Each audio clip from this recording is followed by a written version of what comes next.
Burp. Okay, I'm here.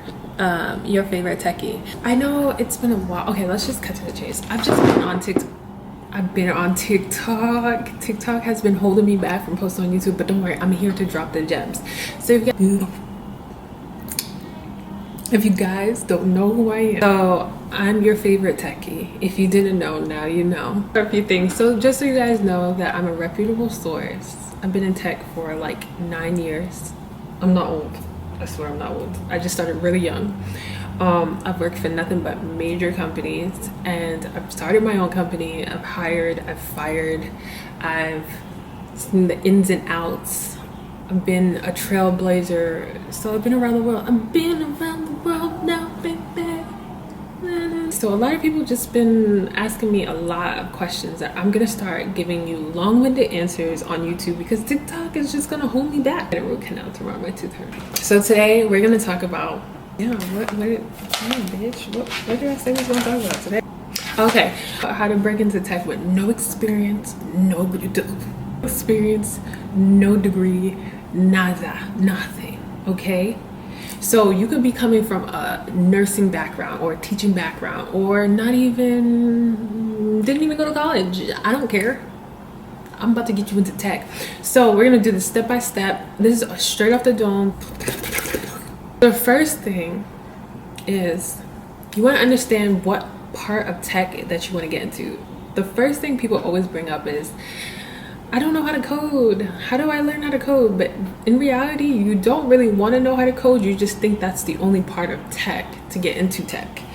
But there's so many different areas, and I'm going to name off a few. You have the security, like cybersecurity. So that's protecting all the computers on the network, at a company, making sure that no one hacks it, or creating policies that allows people to have the best, most secure, environment. Then you have the technical folks, so that's systems, hardware, like technical networking, that's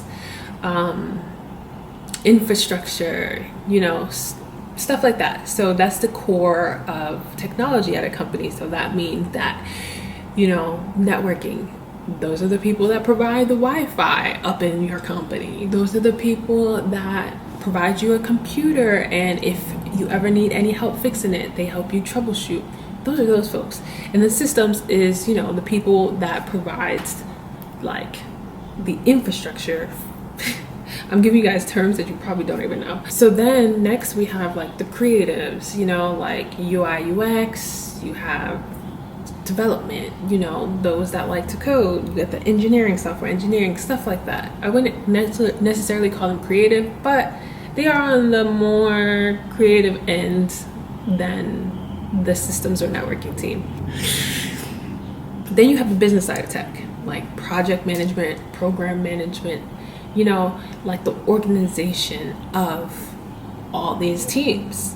Those are the people that usually steer the direction of where the team or business goes, right? And that's just to name a few. There's so many different, because then you get into fintech, biotech, so many different areas of tech. So my thing is, the first step is understand, I'm me. What do I want to do? What will make me happy? I know I don't want to code. Maybe you want to get into technical sales. Maybe you want to sell, you can make 6 figures selling a software, to other companies or customers. So I'm getting a root canal tomorrow. I cannot wait. The second step, after you figure it out, the area that you want to be in, is to understand what requirements is needed to be in that role. So let's take, for example, for software development, right? You're going to want to know how to code. So what do if you have no coding experience, you have no school, nothing? My suggestion, because at this point school is a waste, and I'm just keeping it real, that's what we do over here, when you can learn online, right? You can go through boot camps. Boot camps are like course-led programs by instructor, which helps you learn a language. At the end, you get a certificate for completing the boot camp. Or you can do self-learn from YouTube or from courses online, like they should pay me, Codecademy, Udemy, UDX, EDX, stuff like that, free code camp. You can do that, right? But you're probably wondering, okay, once I do that, how do I get the job? Step 3, beefing up the resume. That is so important for someone who does not have experience. I want to say the first thing to do is network, right? And I know it's so cliche, but people don't understand how this is like an inner circle kind of thing. Once you're in, right? So to network, let's stay on this topic for a bit, because honestly, 50% of people get their job like this. Probably a higher percentage, to be honest, but I'm not the statistics queen here. What you want to do is you want to get on LinkedIn, even while you're in the process of transitioning, and ask somebody who's in the role that you want to be in, how do you like it at your company?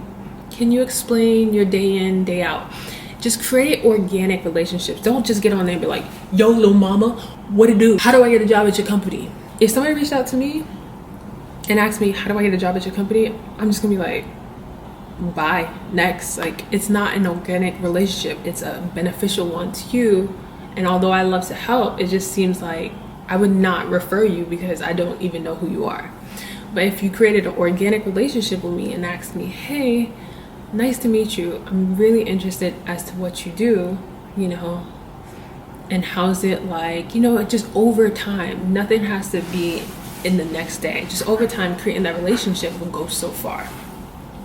So after you network, or while you're networking, depending on what role or area you choose, you want to either go after certificates, coursework, freelance work, because this is all about beefing up your resume for experience, right?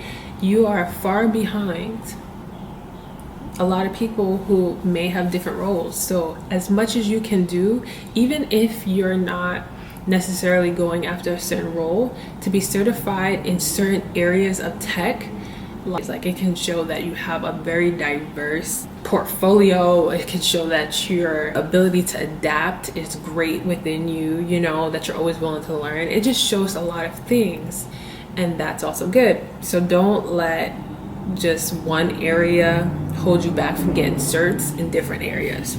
And then the interview. I'm gonna go on websites like Indeed and Monster and stuff like that, and you're gonna search for roles. Sometimes you can even search for entry-level roles, entry-level tech jobs, you know, and really look to see what they're looking for. And if you don't have it, it's okay. Spend some time figuring out if what you have is enough, or if you need to beef up a little bit more. And if you don't have what it takes, meet all the standards, it's okay, because sometimes people can nail it in the interview.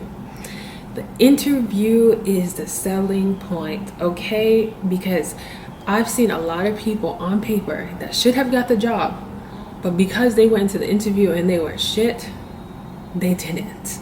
Or the flip side is like, some people I brought in before, and it's like, dang, I'm taking a chance here, but they sold me an interview because you can tell that they have grit, they have the ability to critical think, they have the ability to adapt. My rule of thumb with interviews, I'm like the interview queen, okay? Like, I got to a point where I don't even interview anymore. People just call me for the job.